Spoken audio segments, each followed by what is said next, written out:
Á seinni hluta 10. áratugarins tóku í gildi hertar umhverfisreglur þegar bannað var að henda rækjuskel í sjóinn, líkt og þá tíðkaðist.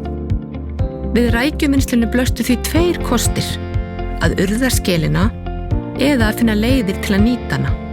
Í kjölfarið komu í ljós spennandi tækifæri til að nýta efni úr rækjuskel með nýstárlegum aðferðum. Genís eitt þeirra fyrirtækja sem byggja á þessari nýbreytni. Fyrirtækið hefur höfuðstöðvar á Siglufirði og þar fæðubótarefni Benekta framleitt.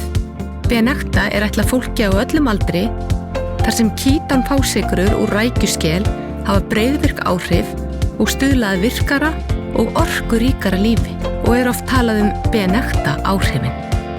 Fyrirtækið hefur vaxið hratt og fyrir vikið hefur ungt og sérhæft fólk flykkst til starfa á Siglufirði.